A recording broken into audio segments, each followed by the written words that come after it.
लोगों से कहना चाहता हूं, कम मेक इन इंडिया।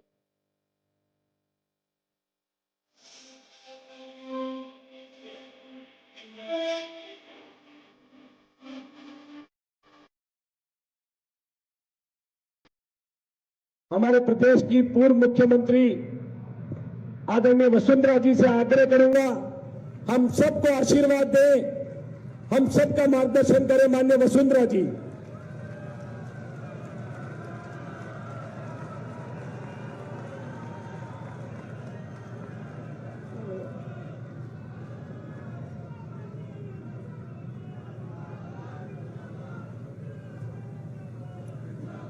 मंच पर आसीन, अब मेरे को 2 मिनट दोगे आप लोग सब।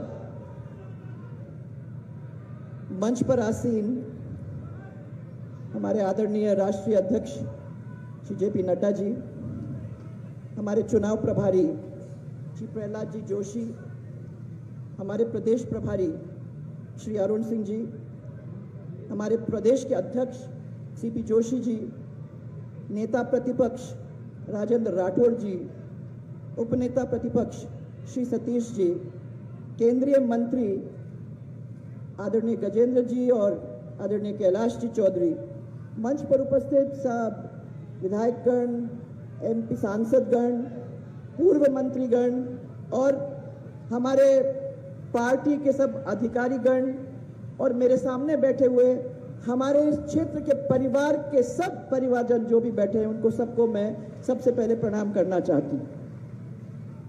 ये त्रिनेत्र गणेश जी को सबसे पहले मैं नमन करना चाहूंगी और उनसे आज प्रार्थना यही करना चाहूंगी कि राजस्थान की जनता के ऊपर उनकी भरपूर कृपा बनी रहे। आज हमारे मार्गदर्शन करने यहाँ आदरणीय राष्ट्रीय अध्यक्ष श्री जेपी नड्डा जी हम सबके बीच में हैं और आप सबकी ओर से मैं उनका दिल से स्वागत करना चाहूंगी। जोर से ताली बजाओगे तब मजा आएगा, फिर हमको भी मजा आएगा कुछ बोलने में। ऐसे क्या करते हो? हाँ, इनके कुशल नेतृत्व में भारतीय जनता पार्टी निरंतर बहुत तेजी से आगे बढ़ रही है, जो आप सबके सामने है। आज वही भाजपा जिसने माननीय मोदी जी जैसे एक विजनरी और लोकप्रिय प्रधानमंत्री हमारे देश को दिया है। आज याद आ रहा है मुझे 26 अप्रैल 2003 का, जब हमने राजसमंद से चारभुजा मंदिर से परिवर्तन यात्रा पिछले बार चालू की थी। कल भी मैं उनके दर्शन करके उनके आशीर्वाद को लेकर मैं आपके बीच में यहां आ रही हूं, क्योंकि राजस्थान की जनता से विशेष लगाव और यहां की महिलाओं का अपार स्नेह और समर्थन जो हमें मिला है, वो हम कभी भी भूल नहीं पाएंगे।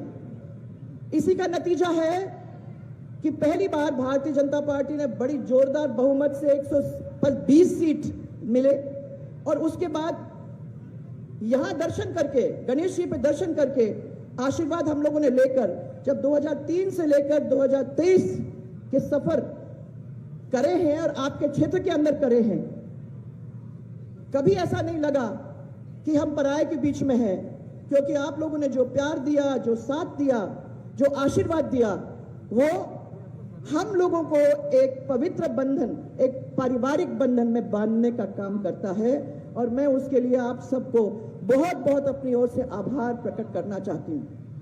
आज हमारे बीच में नड्डा जी हैं, मैं ज्यादा समय नहीं लेना चाहती हूं, पर मैं उस बात के ऊपर आपका ध्यान आकर्षित करना चाहूंगी जिस बात के ऊपर आप लोग सबका मन लगा हुआ है।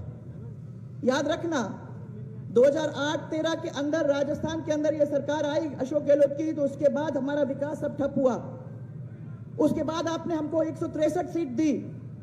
हमारी सरकार ने एक नए आयाम छुए, वो आप लोगों की वजह से, जिसके अंदर हम लोगों ने मिलकर हमारे प्रदेश की तकदीर को बदलने का काम किया, चाहे वो रोड्स में हो, चाहे बिजली में हो, चाहे वो पानी में हो, चाहे वो शिक्षा में हो और चाहे वो चिकित्सा के अंदर क्यों ना हो। पर सबसे बड़ी बात, जब इस क्षेत्र के अंदर दौरा करती थी तो आपकी एक बहुत बड़ी जरूरत उसमें से मेरे पास निकल के आई।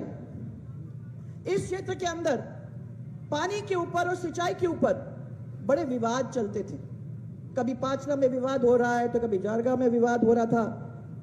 इस समस्या के समाधान के लिए हम लोगों ने सबने बैठ करके सोचा कि हम क्या काम कर सकते हैं जिसकी वजह से इस क्षेत्र को हम लोग सिंचाई का पानी, पीने का पानी देने का काम हम करें और लोग उसके अंदर जुड़कर अपने तकदीर को अपने हाथ से फिर बना सकें।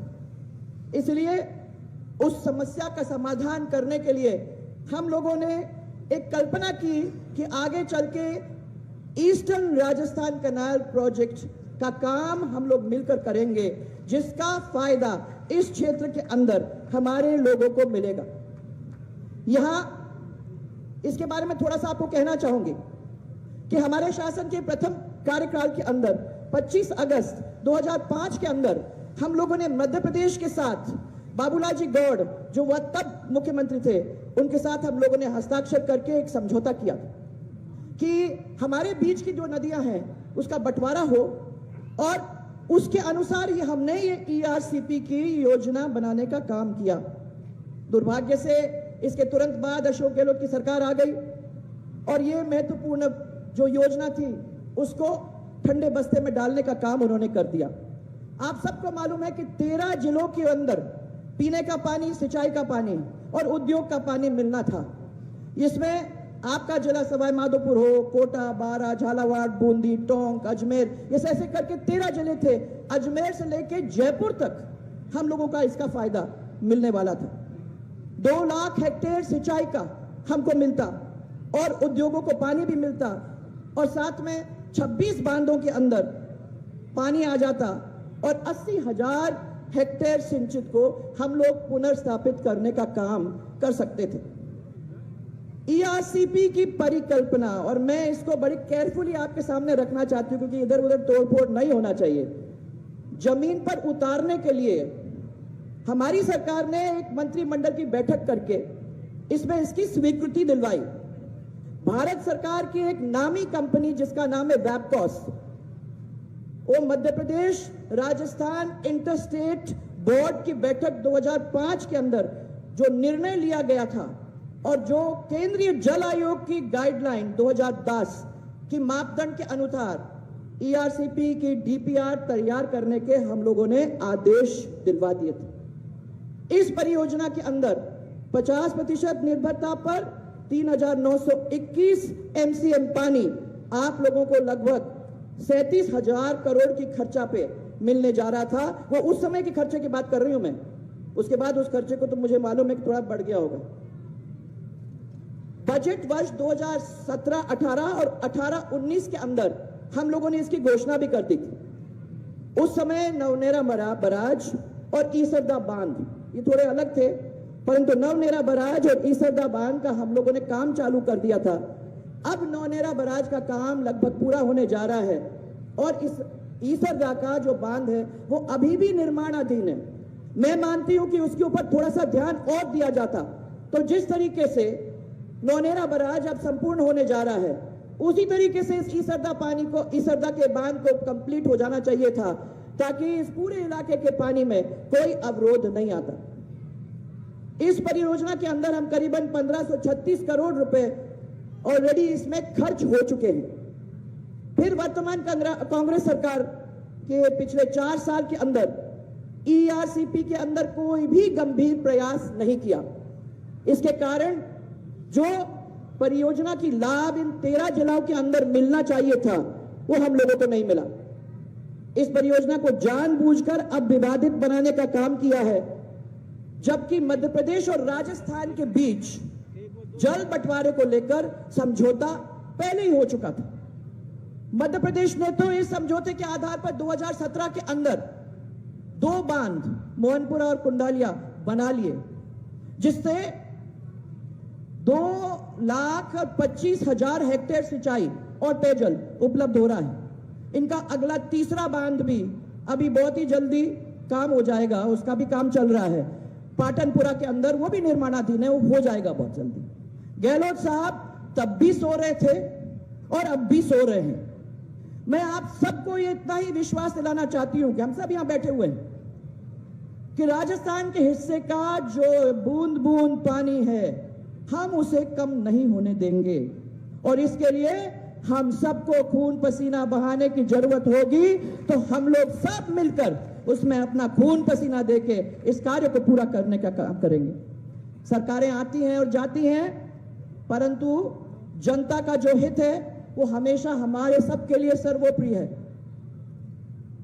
पर इनको जो है ना, इनको जनता का हित नहीं, वो कभी नहीं हुआ।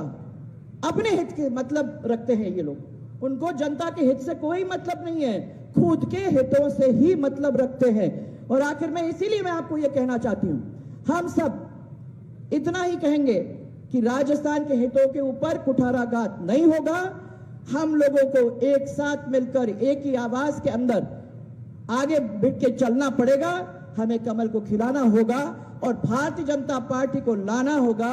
इसी विश्वास के साथ मैं आप सब लोगों को बहुत सारा प्यार और बहुत सारा धन्यवाद देना चाहती हूं। एक जोरदार नारा मेरे साथ, जय जय राजस्थान। जोर से बोलो भाई, ऐसे नहीं चलेगा। जय जय राजस्थान। सबको मेरा बहुत सारा धन्यवाद।